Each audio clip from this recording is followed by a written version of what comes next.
4 exposiciones donde se abordarán temas combinando modelos de cambio de uso de suelo y modelos de distribución espacial, el caso de la flora arbórea de Chile, a cargo de Patricio Pliskov, espero haberlo pronunciado bien, y César Benavides Silva. La segunda intervención trata sobre la perspectiva multiescalar y uso de métodos mixtos para el análisis del uso del suelo en la Amazonía surecuatoriana, a cargo de Viviana Huitrón Cañadas. La tercera intervención estará a cargo de de Diego Pacheco Prado y Luis Ángel Ruiz, con el tema Identificación de bosques nativos en el Parque Nacional Cajas con Machine Learning y sensores remotos. Y cerrará esta sesión Estefanía Palacios y Amiros con el tema Destrucción de paradigmas hídricos y prácticas situadas del agua al sureste del Ecuador. A todos ustedes bienvenidos. Les invitamos a nuestros asistentes a esta segunda sesión del Congreso que pueden participar con sus consultas e inquietudes en la sección que está habilitada de preguntas y respuestas. A lo largo de las intervenciones, pues trataremos de ir sistematizando las consultas para al final de las mismas poder tener un espacio y poder compartir con ustedes las inquietudes y las respuestas también por parte de los panelistas. Les recordamos a los panelistas, por favor, que el tiempo de intervención es de 8 minutos y también les recomendamos que tengan listas en modo ya presentación su intervención. Podemos, creo que, dar inicio a la sesión número 2 y damos la bienvenida justamente a Patricio Pliskov y César Benavides Silva. Bienvenidos, por favor.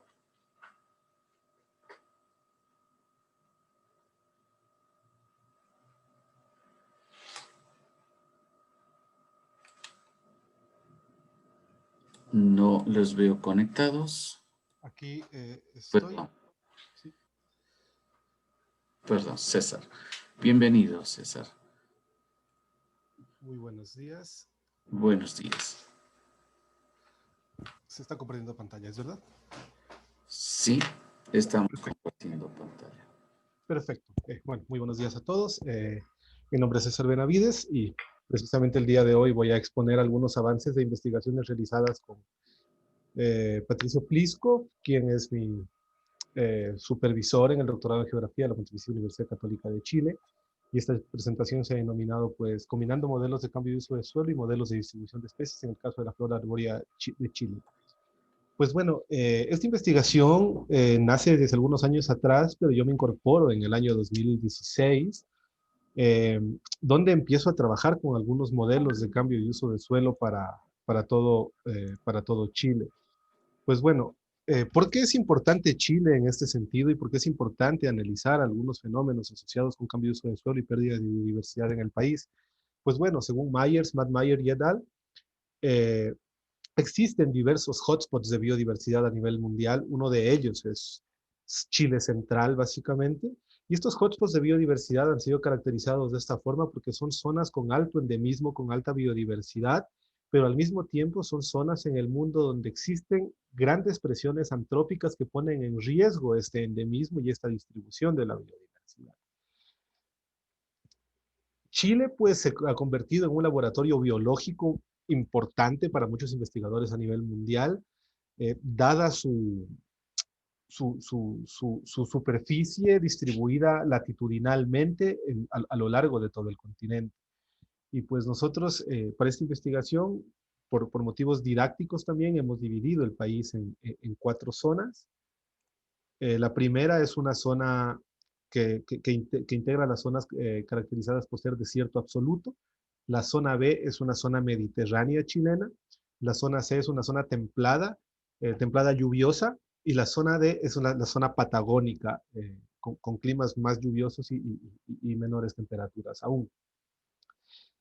Cabe señalar que en las zonas B y C se concentra aproximadamente el 60% de la población del país, y es donde, perdón, en la zona B es donde se concentra el 60% de la población del país, y en las zonas B y C donde se concentran la mayor cantidad de actividad, la mayor cantidad de actividades antrópicas, caracterizadas básicamente por responder a usos agrícolas y a usos forestales. Mientras que la zona A, la zona desértica, responde más a zonas mineras, y la zona D responde más a zonas con, con muchas áreas protegidas por sus características ecológicas propias. Entonces, como les había mencionado, estas dos zonas son las zonas más vulnerables a cambios de uso de suelo en el país, y aquí ustedes pueden observar en este mapa, es una distribución de píxeles en Chile, y cómo estos píxeles van a cambiar sus usos de suelo a zonas no naturales en el futuro.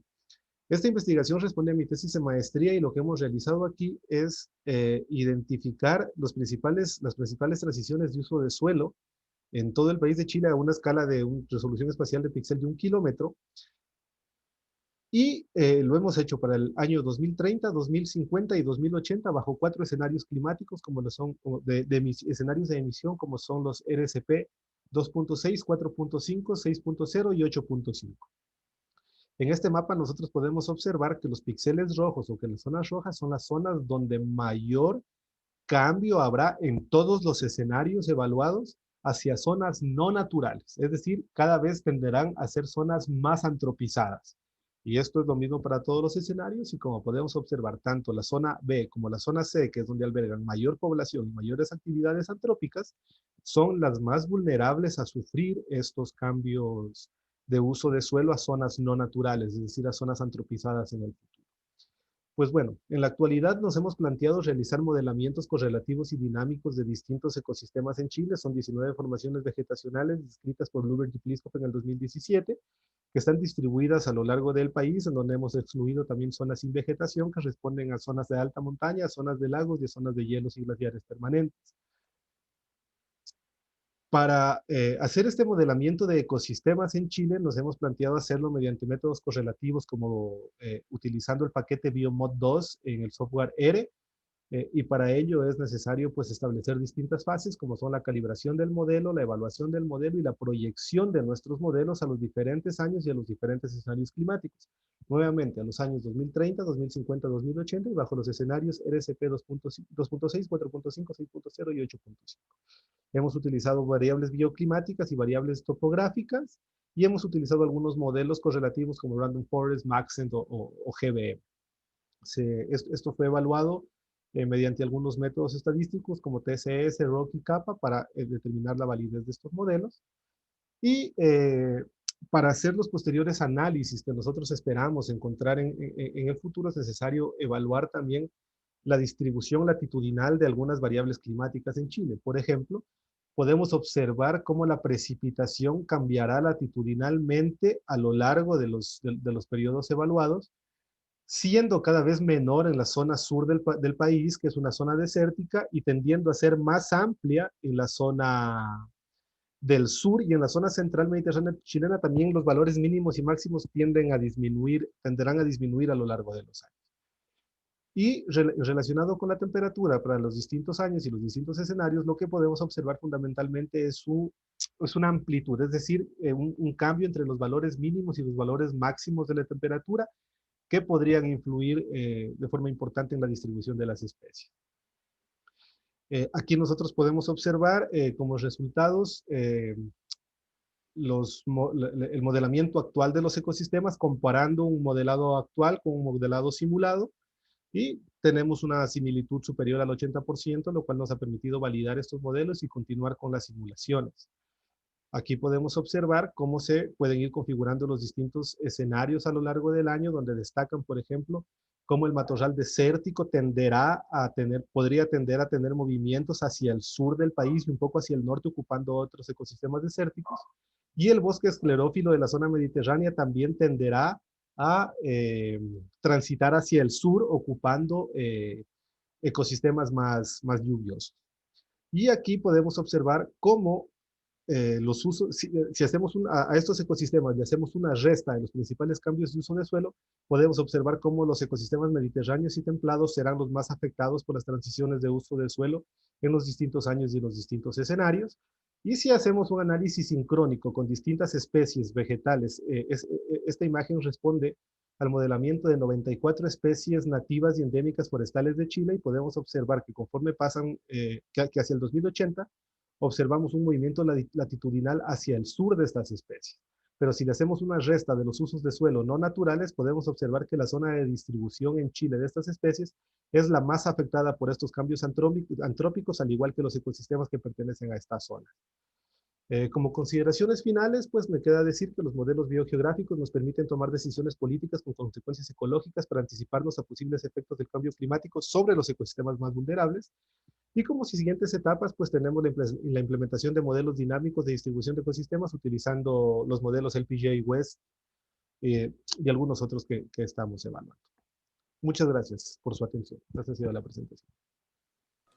Muchísimas gracias, César, por su intervención y muy amable por estar en el tiempo. Ahora, les recordamos a quienes nos acompañan en este evento que pueden hacer sus preguntas, plantear sus preguntas e inquietudes en la sección que está habilitada de preguntas y respuestas para poder más adelante en un panel, en un conversatorio, poder atender estas inquietudes. Bien, damos la bienvenida a Viviana Buitrón Cañadas, que tiene a cargo la ponencia Perspectiva multiescalar y uso de métodos mixtos para el análisis del uso de suelo en la Amazonía sur ecuatoriana. Bienvenida. Buenos días a todas las personas que están ahora conectadas para el Congreso de Geografía. Bien, el tema que les traigo hoy es un extracto de mi tesis doctoral y el título es Perspectiva multiescalar o la multiescalaridad y los usos de métodos mixtos para el análisis del suelo, de los cambios de uso de suelo, enfocado en la Amazonía ecuatoriana.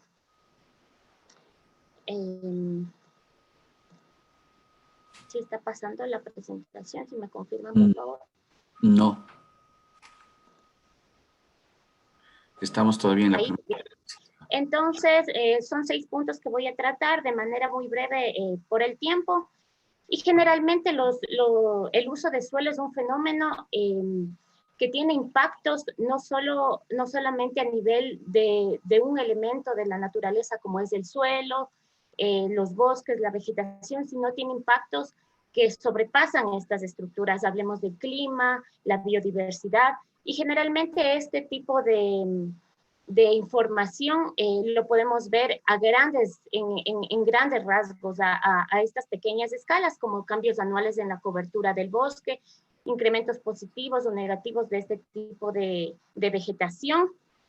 O también podemos ver información que nos dan algunas instituciones. Vemos que entre el 2000 y el 2010, la década pasada, se perdieron alrededor de 7 millones de hectáreas de bosques en países tropicales. Esto tiene una relevancia mucho más interesante, por así decirlo, en los países tropicales donde se concentra la mayor biodiversidad y importantes masas boscosas. También que el 17% del bosque amazónico desapareció hasta el 2016. Esto es importante dentro de este contexto de la presentación. Y bueno, en la Amazonía, áreas de bosque son reemplazadas generalmente por pastos, cultivos de soya, de palma. Podemos ver eso especialmente en Brasil, en Bolivia, en Perú, en Ecuador, especialmente en la cobertura de pastos. Sin embargo, esto es a este tipo de escalas no globales. Cuando nosotros vamos a escalas mucho más grandes, a escalas locales, nos vemos enfrentados al reto de escoger factores que evidentemente van a impactar en los resultados que nosotros vamos a tener de nuestro análisis.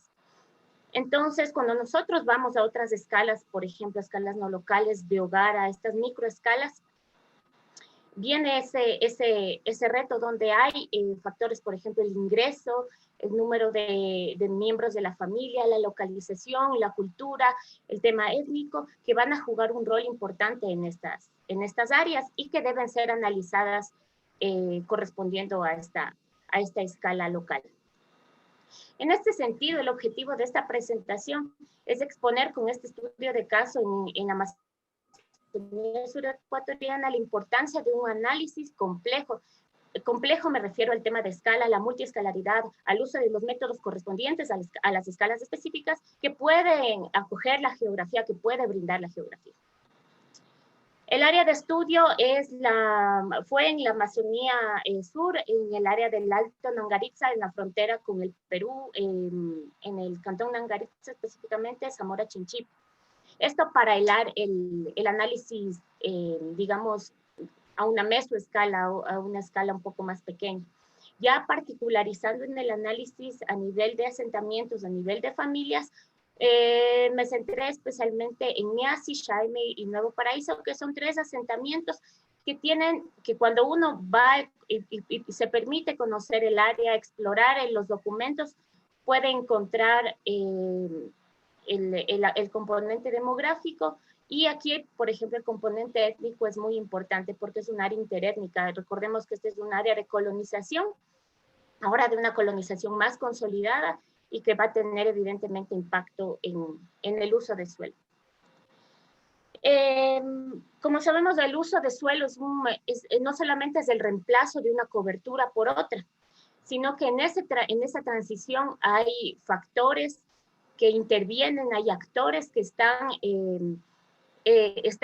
agenciando para que se dirija la dirección del cambio de uso de suelo hacia sus intereses que a las familias o a los grupos les es más conveniente. Entonces, teniendo esto en cuenta, me manejé en 2 escalas, como dije anteriormente, la mesoescala, que es un análisis de cobertura de uso de suelo que ya les voy a enseñar, y también la microescala, que es la escala de hogar. Evidentemente, este cambio de escala demanda que los métodos que se vayan a usar sean distintos, pero complementarios. En este sentido, el propósito era identificar varias coberturas de uso de suelo, tener diferentes métodos de análisis y diferentes materiales. Aquí, por ejemplo, a esta escala es muy usual combinar con datos demográficos o económicos, en este caso con datos demográficos por la situación contextual de colonización. Y tenemos estos mapas de uso de suelo, como vemos en el lado superior izquierdo, una cobertura de bosque del 94% hasta terminar en el lado inferior derecho, al 2013, que fue el último año de análisis, con alrededor de 71% de bosque. Y esta es una gráfica de cómo el bosque disminuyó en favor de otro tipo de coberturas, especialmente los pastos, que es muy usual en este tipo de áreas. Pero, sin embargo, tenemos también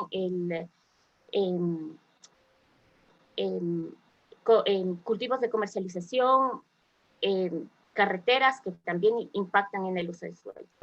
A la mesoescala, y bueno, aquí se puede cotejar con temas de demografía, ¿no? También. A la microescala, obviamente los métodos cambian porque nos acercamos directamente donde las familias, que son los agentes primeros que hacen estos cambios. Aquí se usaron métodos desde la antropología, por ejemplo, para poder complementar la información.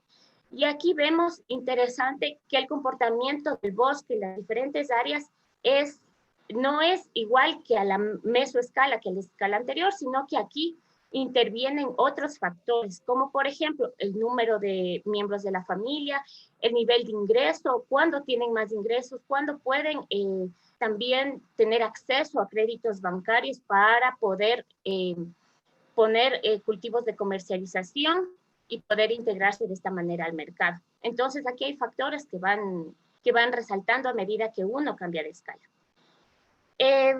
Como consideraciones finales, me gustaría evidenciar que estos ejercicios o estos casos de estudio resaltan la multiescalaridad, reafirman la teoría de la no linearidad, especialmente en los usos de cambio de uso de suelo. La importancia de considerar escala y contexto en el análisis. ¿Por qué? Porque cuando uno cambia de escala, debe seleccionar los factores que pueden robustecer las explicaciones de esos cambios y evidentemente los patrones también van a ser disímiles, pero eso no quiere decir que que nos estén dando una realidad distinta, sino que son complementarios. La combinación de escalas en el análisis de uso de suelo contribuye enormemente al debate de la deforestación tropical, especialmente en nuestro contexto latinoamericano, porque estos grandes cambios espaciales que nos muestran los atlas u otro tipo de fuentes de información tienen su raíz en las relaciones de las decisiones de los actores locales. Entonces, la geografía como integradora, como ciencia integradora de las ciencias, es como la integradora de las ciencias del espacio, es importante su uso y sus métodos, porque en el espacio es donde se materializa todo fenómeno social, económico y político. Y esto nos sirve de guía para la acción, es decir, cuando uno va a promover ciertas medidas de conservación del bosque, por ejemplo, este tipo de resultados nos sirve no para generalizar un programa, sino para particularizar qué es lo más conveniente para cada grupo social, sea tomado en cuenta por temas étnicos o por grupos de edad o por etapa de hogar que estén relacionados en la finca. Eso es en cuanto a mi presentación. Tenemos aquí algunas referencias y muchas gracias. Muchísimas gracias, Viviana, por su clara intervención y les reiteramos la invitación a quienes nos acompañan a escribir sus inquietudes y consultas para los expositores en la sección de preguntas y respuestas. Siguiendo con nuestra programación para el día de hoy, tenemos la intervención de Diego Pacheco Prado y Luis Ángel Ruiz con el tema Identificación de bosques nativos en el Parque Nacional Cajas. Les pedimos a nuestros expositores estar listos para la intervención. Bienvenido, Diego. Listo, muy buenos días con todos. Por favor, ¿me confirman si se me está escuchando? Sí, Diego, se le escucha bien. Ya, perfecto. Muchas gracias. Pues, muchas gracias a todos los presentes por asistir a esta ponencia, cuyo tema es identificación de bosques nativos en el Parque Nacional Cajas, usando técnicas de Machine Learning y sensores remotos. Este es un tema que se está trabajando dentro de mi desarrollo de tesis doctoral en la Universidad Politécnica de Valencia. Y bueno, en este caso, lo que estamos buscando a través del mismo es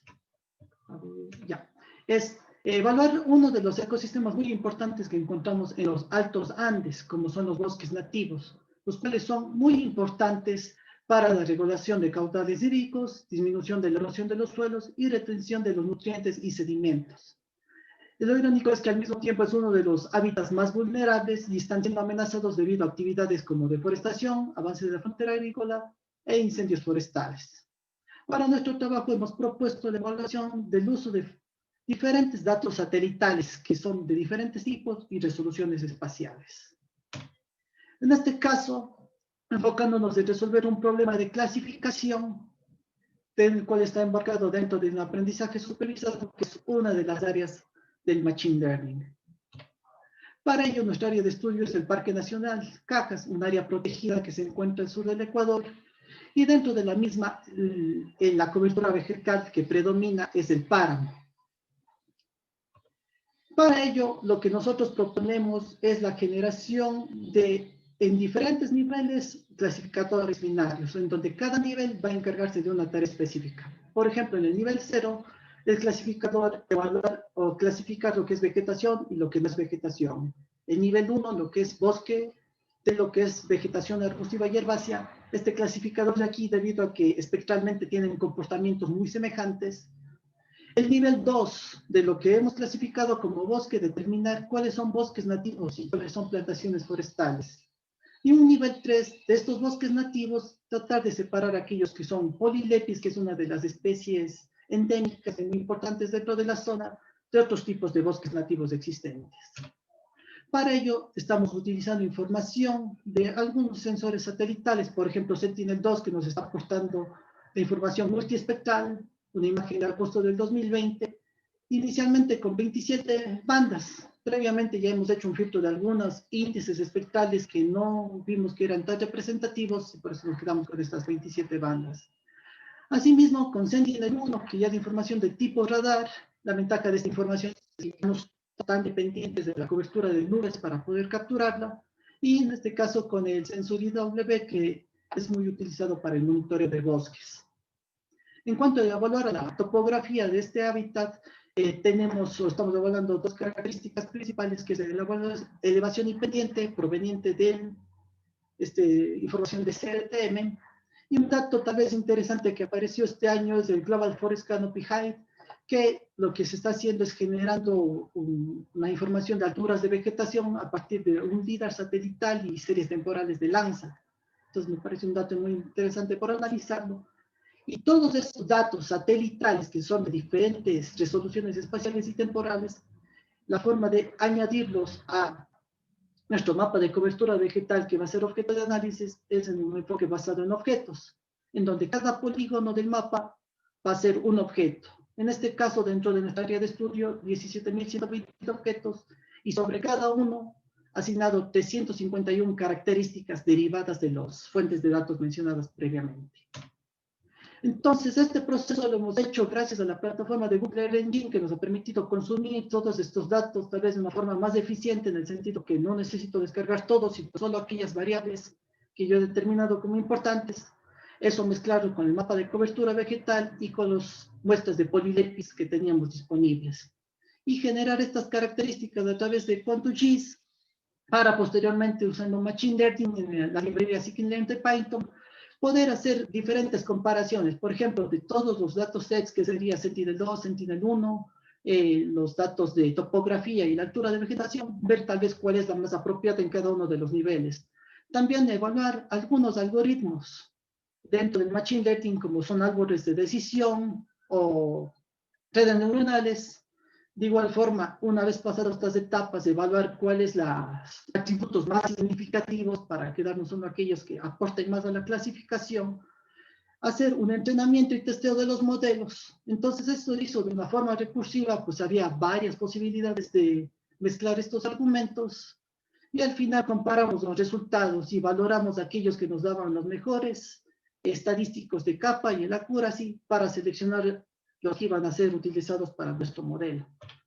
En este caso, en todos los niveles, Random Forest fue el que mejor comportamiento tuvo durante la fase de entrenamiento, y de cada uno de los niveles pudimos ir determinando cuáles eran las características más relevantes. Por ejemplo, en un nivel 0, donde distinguimos vegetación de no vegetación, lo multiespectral fue tal vez lo que prevaleció, y con la participación de los datos de Sentinel-1.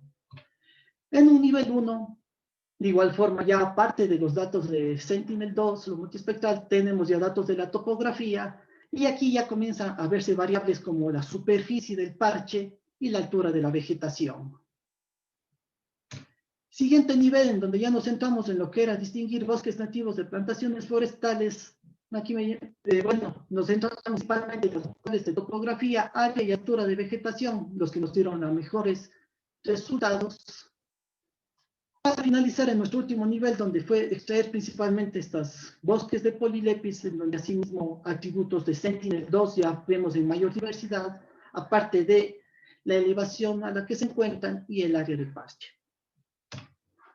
De cada uno de estos niveles, nosotros obtuvimos la matriz de confusión con las muestras de test, para los cuales obtuvimos relativamente resultados buenos. El nivel 1 tal vez es el que más problemas nos ha venido dando durante este paso, durante este proyecto, debido a que, lo que decía al inicio, espectralmente son muy semejantes. Y de igual forma, de cada uno de los niveles pudimos generar cuál es el árbol con Random Forest, con un tuning de los hiperparámetros, es decir, los parámetros o configuraciones más óptimas para esa predicción. Aplicando esos modelos sobre unos objetos que fueron previamente segmentados a partir de las características que nosotros dijimos que eran relevantes, pudimos hacer ya una predicción. Y lo que vemos aquí en verde son los polígonos de polilepis que ya hemos logrado determinar en la predicción, y estos de acá de rosa los que están como bosques nativos. Entonces, esto es algo que estamos haciendo en la actualidad, valorando qué tan eficiente fue nuestra clasificación, y solo como conclusiones finales, realmente notar que a través de estas herramientas de cloud computing como Google Earth Engine nos han permitido optimizar el trabajo en cuanto al manejo de imágenes satelitales. La integración de información satelital de múltiples escalas lo logramos gracias a este enfoque de objetos, y bueno, las ventajas del Machine Learning para estas tareas de valoración de cuáles son los atributos más significativos, entrenamiento y predicción de modelos fue realmente muy importante en esta tarea. Y bueno, en este caso también ver estas variables que nosotros obtuvimos para la clasificación como más representativas, también nos están sirviendo para un proceso de segmentación, que es otro de los paradigmas dentro de la clasificación basada en objetos. Y eso era principalmente lo que les quería comentar. Muchas gracias por su atención.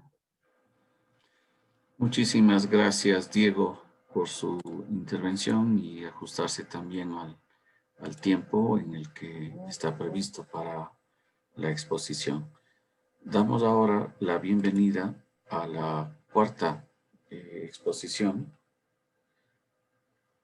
que está a cargo de Estefanía Palacios y Amiroz, con el tema de construcción de paradigmas hídricos y prácticas situadas del agua al sureste del Ecuador. Bienvenidas.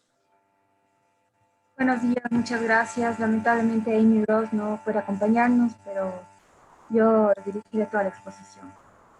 No tengo una presentación, así que iniciaré. Bueno, esto es parte de investigación doctoral, a la que he denominado de construcción de paradigmas hídricos y prácticas situadas del agua al sureste del Ecuador. Comenzaré diciendo que a pesar del importante papel que juegan las mujeres en la recolección y el cuidado del agua para uso doméstico, agrícola y ritual, su participación como agentes de toma de decisiones de la gestión comunitaria del agua es limitada.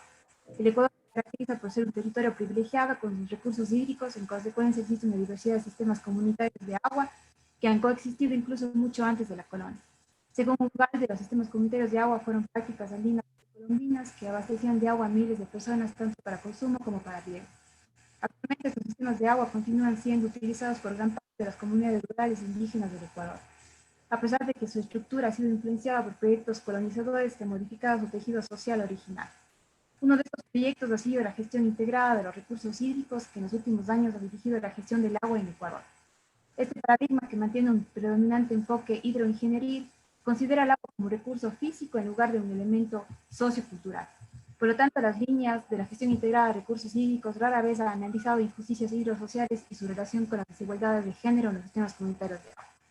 De acuerdo con Lugones, el patriarcado no solo se ejerce desde niveles gubernamentales, también se ha instaurado en espacios comunitarios y familiares. En otras palabras, las prácticas de gestión de recursos naturales etiquetadas como comunitarias han consolidado espacios que minimizan problemas y necesidades que experimentan diariamente las mujeres con relación al agua. En este contexto, los debates actuales desde la descolonialidad y la ecología política feminista argumentan que el sistema de costumbres a nivel comunitario legitima prácticas coloniales que perpetúan las desigualdades de género con relación al acceso y manejo de los recursos naturales. Es por esta razón la importancia de territorializar los estudios geográficos en escalas más personales de índice. Esta investigación se pregunta cómo el diálogo interdisciplinario entre la ecología política feminista y los enfoques descoloniales aportan para superar prácticas hegemónicas y desigualdades de género en los sistemas comunitarios de agua en Ecuador. Para responder a esta pregunta, se propone reconstruir el paradigma de la gestión integrada de recursos hídricos y establecer un pensamiento crítico sobre los sistemas comunitarios del agua, ampliando la escala de estudios a través de los espacios más íntimos de las mujeres, cuerpo y comunidad. Este estudio se realizó en la comunidad Carmen de Jabán por ser uno de los sistemas comunitarios de agua más grandes del Cantón Guaraceo. Las metodologías que se utilizó para esta investigación son la observación participativa y las entrevistas semiestructuradas. Estas metodologías lograron también las relaciones de poder y los problemas de las campesinas bajo la gestión comunitaria del agua. Teóricamente, esta investigación utiliza los lentes de la ecología política feminista y la descolonialidad para analizar redes cambiantes, desiguales y contextualmente contingentes de acceso y control de los recursos naturales. prácticas de toma de decisiones y fuerzas sociopolíticas en estos sistemas comunitarios de agua. La gestión comunitaria del agua es una forma ancestral de usar y manejar el agua a niveles locales, cuya práctica se la hace regularmente en comunidades indígenas y campesinas. Son los propios habitantes quienes se encargan del manejo en los sistemas comunitarios del agua construidos y operados por ellos mismos. Pero la gestión del agua también es poder. Rocha afirma que las gestiones del agua por parte de los actores locales representan relaciones de poder, ya que el agua se controla, regula y gestiona por un grupo particular de personas. Las relaciones de poder que se tejen en estos sistemas son complejas y varían de comunidad en comunidad. Sin embargo, una constante en la región de América Latina es la débil participación de las mujeres indígenas y campesinas como agentes de toma de decisiones. Según Saragosín, muchas veces se han romantizado la idea de las comunidades indígenas y campesinas que mantienen reglas equitativas tanto para hombres como para mujeres. Sin embargo, en el día a día se puede percibir que esto no es así. La violencia contra las mujeres puede verse plasmada en los sistemas comunitarios del agua por medio de la exclusión de ellas en los espacios de toma de decisiones, o por obligar a las niñas a dedicarse a la búsqueda del agua en vez de asistir a la escuela.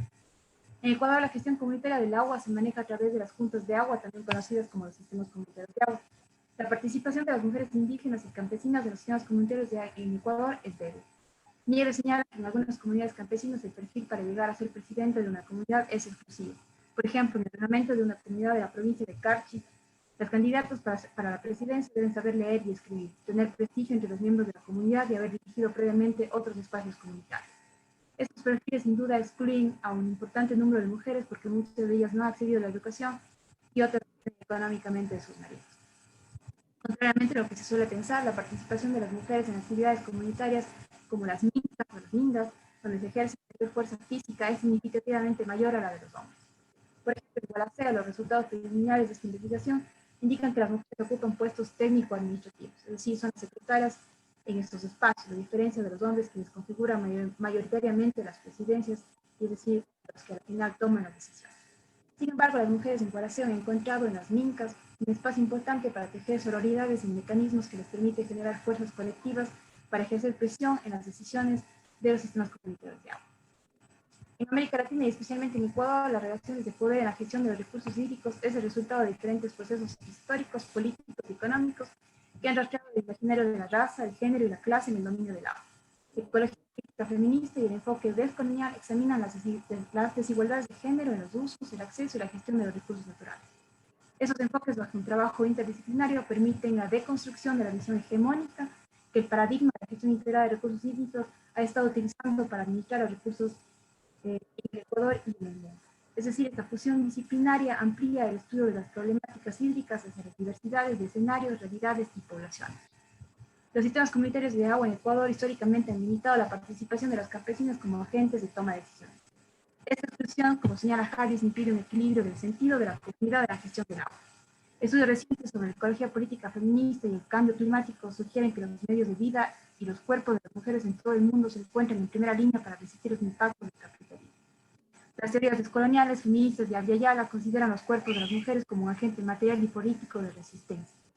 El paradigma del sistema de la gestión integrada de recursos hídricos, reflejado por medio de los sistemas comunitarios en Ecuador, responde a las políticas capitalistas patriarcales de los gobiernos de la época.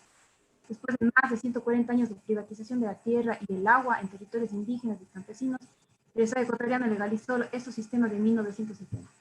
Sin embargo, estos espacios han sido alterados por estructuras colonizadoras, lo que ha creado patrones más fuertes de desigualdades de género.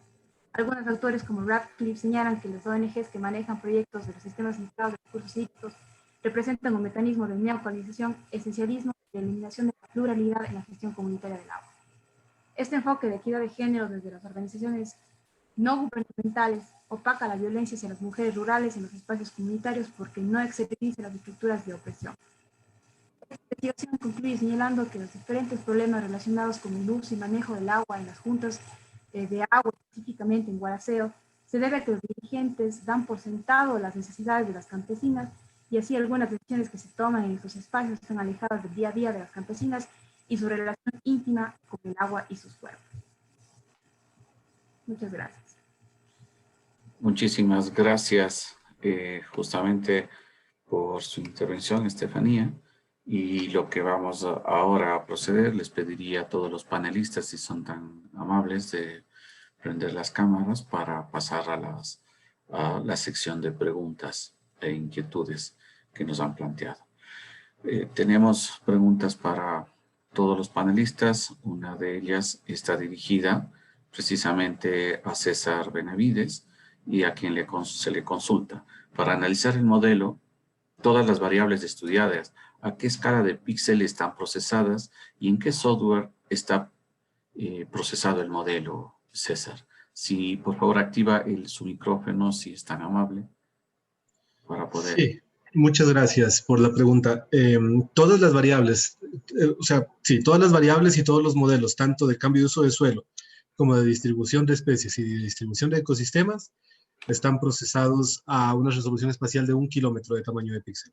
Sí, y todos están trabajados a escala nacional en Chile.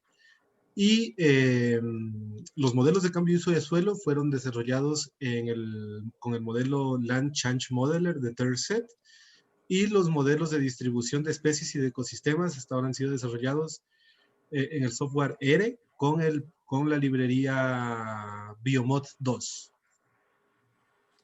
Muchísimas gracias, César. Hay una pregunta también para justamente Diego Pacheco. Nos indican la siguiente consulta. Les pido.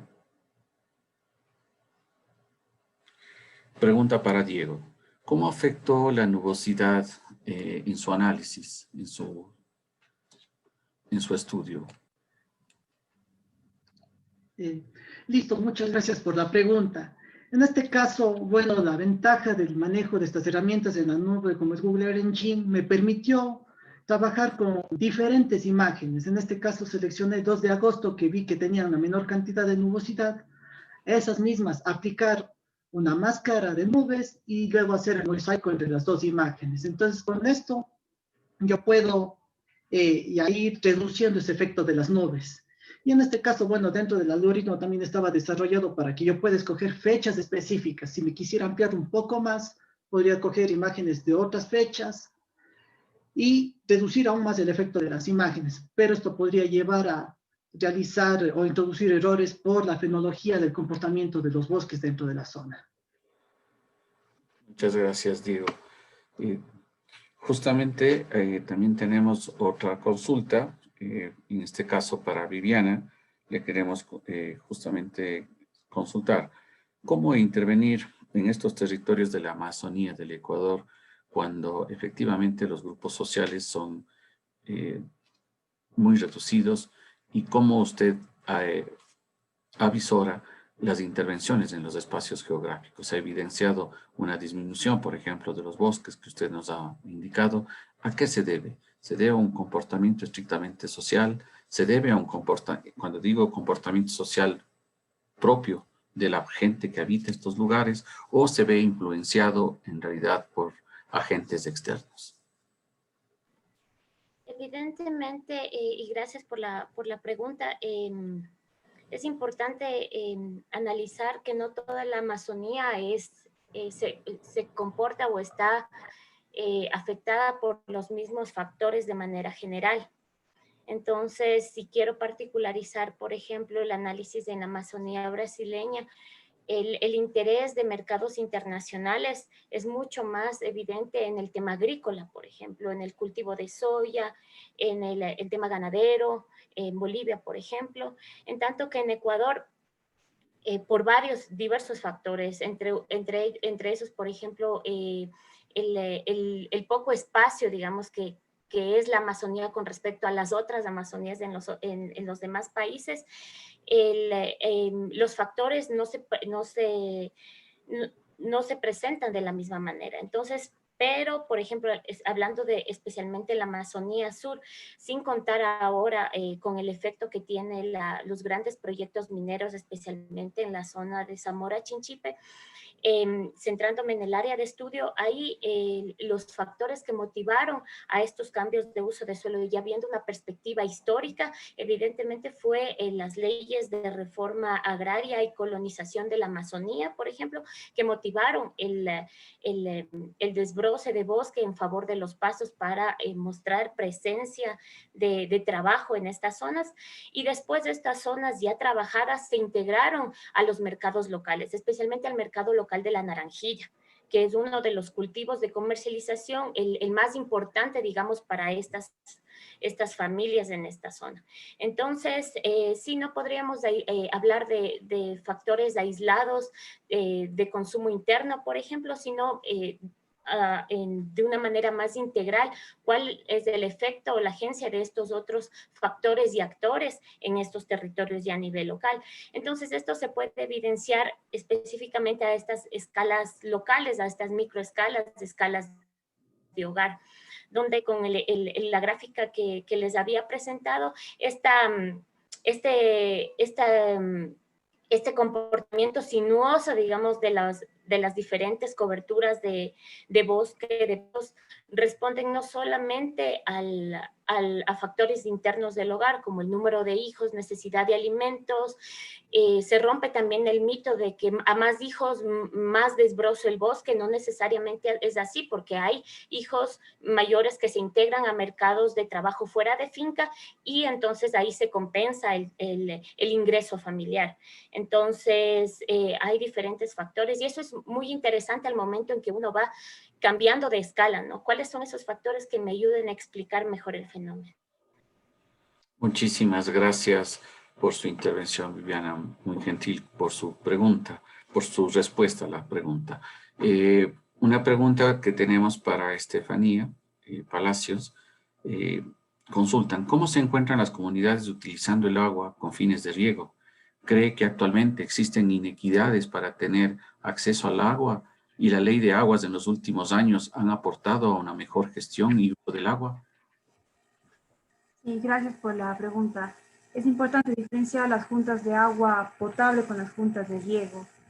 Y en esta pregunta, las juntas de riego tienen una dependencia en el ámbito para mejorar su gestión directa con los gobiernos autónomos descentralizados provinciales, en el sentido de que de alguna manera necesitan los insumos o algunos elementos para poder mejorar su gestión. Entonces, lamentablemente, en algunas circunstancias o situaciones, el que su gestión mejore o el que se genere una mayor cohesión social dentro de los miembros de la Junta de Agua de Riego, de alguna manera puede verse afectado por una voluntad política de estos gobiernos autónomos, ¿no? Puntualmente en el caso de las juntas de agua de riego, tienen ese vínculo directo con los gobiernos autónomos descentralizados provinciales.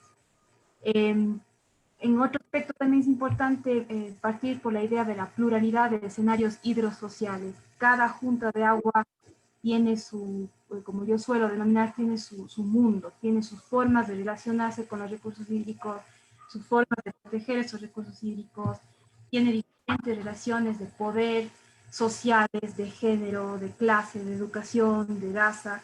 Entonces, todas esas pluralidades también pueden verse afectadas por una ley de aguas que de alguna manera trata de organizar, que eso es lo positivo, pero también de homogenizar estas pluralidades. Y cuando se homogeniza no se reconoce todos esos diversos escenarios que pueden afectar una ley que de alguna manera puede estar bien estructurada, pero que no refleja el día a día de todos estos diversos elementos que confluyen para que se forme un escenario hidrosocial.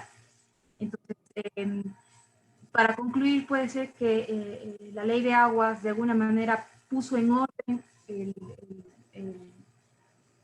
pues el trabajar con las juntas de agua, tanto hídricas como potables, el reconocerlas como espacios de alguna manera multiétnicos, con diferentes expresiones culturales, porque los reconocen en algún momento en su ley, generar también documentos que de alguna manera pudieron coadyuvar para que estas organizaciones se representen como tal, como organizaciones comunitarias o como juntas de agua, pero insisto, la gestión del agua no es solamente esta visión hidroingenieril, sino también necesita la contribución de estudios y de un análisis mucho más profundo de estos elementos sociales que dependen bastante para que se dé un buen manejo de la gestión comunitaria del agua. Depende bastante de la cohesión de sus líderes y de sus lideresas y de la diversidad, no solamente cultural, sino también en este caso de género y sexual. ¿Qué pasa con las mujeres en estos escenarios? ¿Están tomando ellas decisiones? Si no toman decisiones, ¿cómo esto afecta el tener solo una visión, una sola visión de género masculino? ¿Qué pasa con las mujeres? ¿Qué pasa con las diversidades sexuales en los sistemas comunitarios de agua?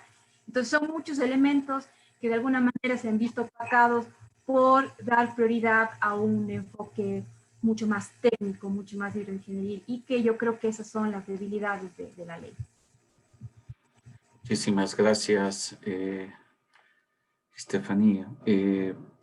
Una pregunta que quisiera, sobre todo aprovechando el tiempo que tenemos, les quisiera poner a consideración y sobre todo la siguiente situación. Estamos a puertas de efectivamente de un cambio de administración a nivel nacional. Estamos próximos a cambiar un gobierno y como ustedes saben, dentro de la Constitución, uno de los aspectos fundamentales es que las nuevas autoridades tienen que construir su nuevo Plan Nacional de Desarrollo, en el cual está inmerso una estrategia territorial nacional. En este panel hemos tenido la oportunidad de conocer el tema del agua desde el punto de las juntas de agua, de las adjudicaciones de agua, un análisis de Viviana muy claro sobre cómo está el componente social y las intervenciones de Diego y de César hablando efectivamente de la vegetación, de los ecosistemas, cómo han cambiado.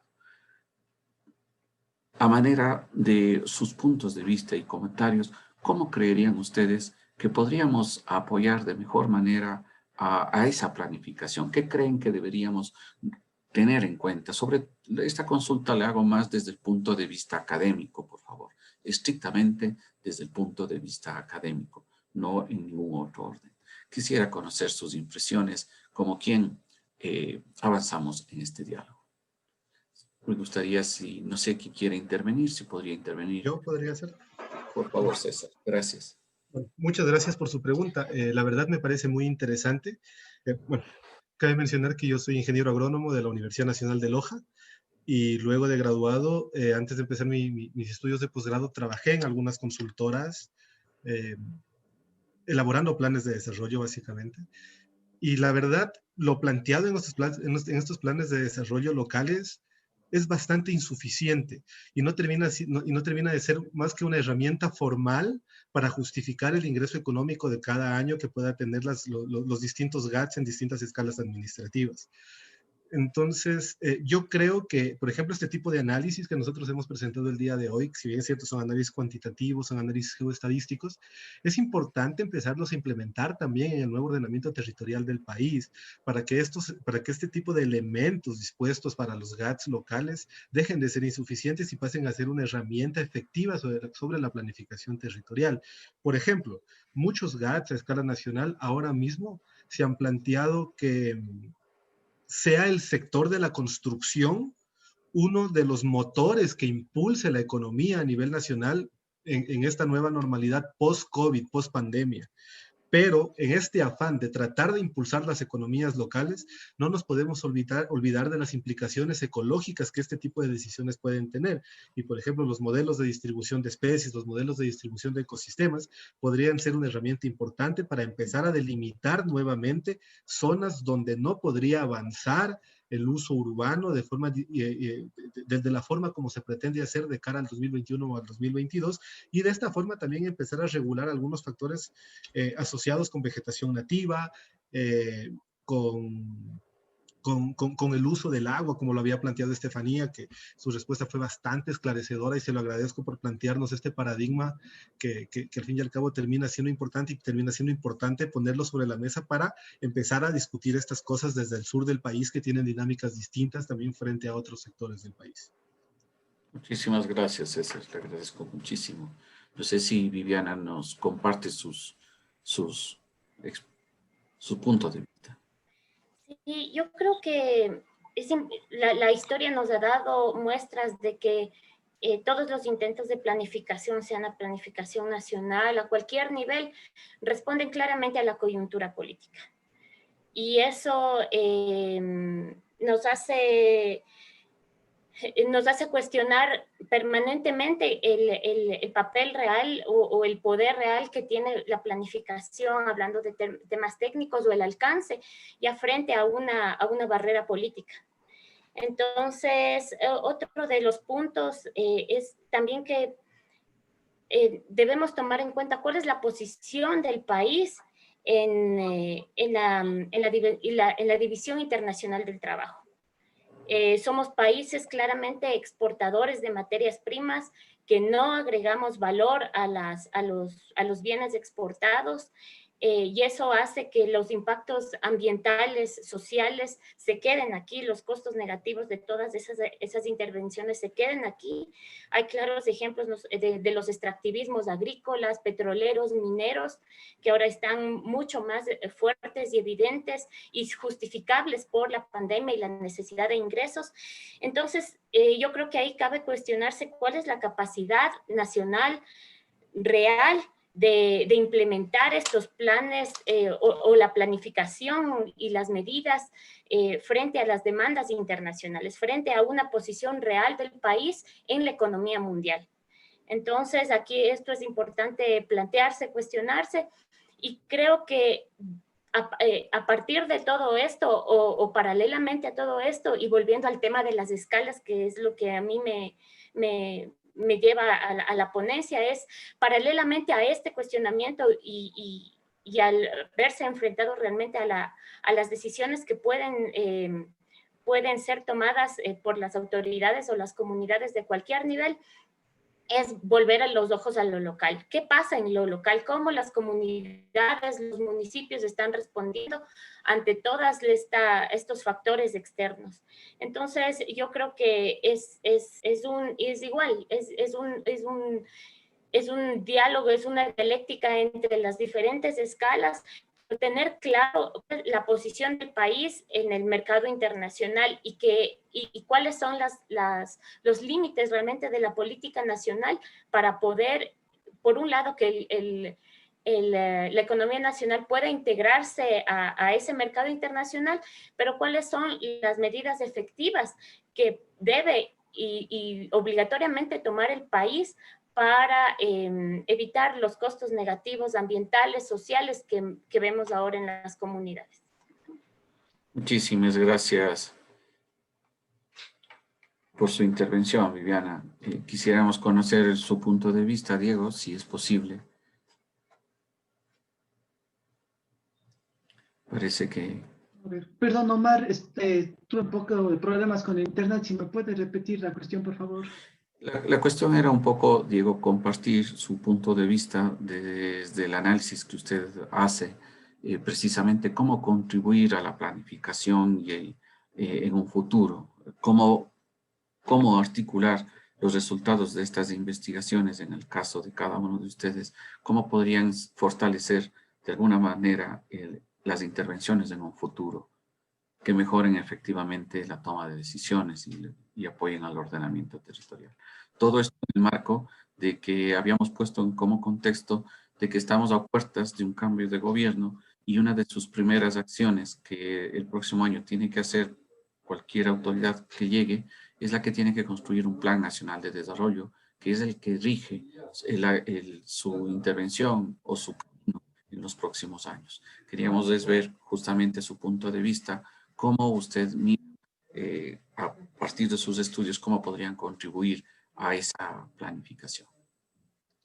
Listo, muchas gracias, Omar, por la aclaración. En este caso, bueno, yo al ser informático a veces me enfoco mucho desde el punto de vista técnico, y en ese sentido, la posibilidad de nosotros ahora contar con la computación en la nube para diferentes análisis, lo que nos ha permitido es, primero, acceder a gran volumen de datos, y hablando a nivel de escala, hablando a nivel de territorio, hablando a nivel de tiempo, de una forma mucho más rápido, algo que hace unos años atrás era una tarea muy tediosa y mucho tiempo se invertía en la preparación de la información antes del análisis. Y tal vez por eso influía en la demora de la generación de políticas apropiadas para las diferentes actividades. En mi caso, el caso ambiental, realmente muchas veces nosotros ya se actúa ya cuando se ve el efecto. Mientras que a través de estas herramientas de la nube lo que estamos buscando es dar agilidad a la generación de información y por lo mismo a la toma de decisiones. Y esto reflejado ya en la política pública, lo que nos va a permitir es ser más eficientes y poder ser más estrictos en cuanto al control, ya con información libre, disponible y de una forma relativamente rápida, creo que vamos a poder llegar a ello de una forma mucho más eficiente. Muchísimas gracias, Diego, por su punto de vista. Y quisiéramos cerrar este panel con la intervención de Estefanía, que sí podría compartirnos su punto de vista con esta perspectiva. Siempre, bueno, la invitación es desde el punto de vista académico, por favor. Sí. Muchas gracias, Omar. Sí, al principio estaba un poco desconcertada porque los compañeros tenían sus temas técnicos y yo me salgo un poco de esa línea de trabajos con índices y todo eso. Al final y ahora con la pregunta que usted hizo, me parece que es muy enriquecedora porque esta idea multidisciplinar y de conectar los diferentes espacios justamente está relacionada a lo que de alguna manera hace falta en los planes de ordenamiento territorial. En los últimos 10, 15 años se han venido dando unos nuevos giros, sobre todo giros teóricos en América Latina, y estos giros teóricos han incluido bastante las voces de las comunidades indígenas y de las comunidades campesinas. Lo bueno de teorizar desde la praxis, como dicen algunos líderes zapatistas, que otros mundos son posibles, no solamente una forma de ver el mundo, ni una forma de entender el territorio. Creo que esos giros han permitido que de alguna manera ciertas acciones se vayan enriqueciendo con la diversidad de formas de entender y de, entre comillas, organizar un territorio. Porque para las comunidades campesinas o indígenas de diferentes partes de América Latina, de Abya Yala, de nuestro gran Abya Yala, no existe esta idea de ordenar. ¿Ordenar qué? ¿Por qué tenemos que ordenar? Y de acuerdo a quién tenemos que ordenar. ¿Desde qué visión occidental nosotros tenemos que guiarnos para que se deba ordenar? Lo importante, considero yo, y es una gran responsabilidad de los nuevos líderes políticos, es que estos nuevos documentos de planificar y de ordenar el territorio tienen que incluir bastante la pluralidad de formas de entender el territorio. Y cuando se habla también de la pluralidad, se habla de estos diferentes escenarios, de las diferentes realidades, de los diferentes grupos sociales, que de alguna manera configuran el territorio. A esto agregado lo que estamos viviendo, la pandemia, que de alguna manera también ha cambiado nuestra forma de entender el espacio, nuestra forma de entender el territorio, que ya no va a ser lo mismo el relacionarnos con los parques, ya no va a ser lo mismo el relacionarnos con los animales, con la vegetación. Entonces, yo creo que es muy importante el incluir, primero, bueno, el reconocer que hay un abanico de diversidades, de pluralidades, de forma de entender el territorio, el espacio, las espacialidades, las territorialidades, y de ahí crear, bueno, de alguna manera pienso yo, modificar esta visión eurocéntrica del ordenamiento, que de alguna manera viene más o menos por allá de España, por allá de Europa, por allá un poco de Estados Unidos, y abrirnos a conocer realmente cómo podemos hacer estos planes un poco más reales con nuestros pueblos indígenas, con la diversidad de escenarios que hay. Por ejemplo, el tema de los escenarios hidrosociales, y uno piensa que se le ve solamente como la gestión, el crear los canales de agua, las canaletas de agua, las casas de agua, la infraestructura de agua y ya, pero más allá de toda esa parte de infraestructura hay una impresionante carga social que va delimitando y que va haciendo que esta gestión del agua sirva o no sirva. Entonces, lo mismo yo pienso que se debe incluir, se debe dar un espacio muy importante a estas nuevas formas de entender el espacio, entender el territorio, insisto, agregando esa nueva situación con la que nos estamos enfrentando y no se sabe hasta cuándo, que es esto del COVID y esto de la pandemia, ¿no? Cómo también la pandemia de alguna manera pudo afectar nuestra forma de entender el espacio y de ordenar también el espacio. Muchísimas gracias, Estefanía, por su participación. Agradecerles nuevamente a todos los panelistas que han intervenido en esta segunda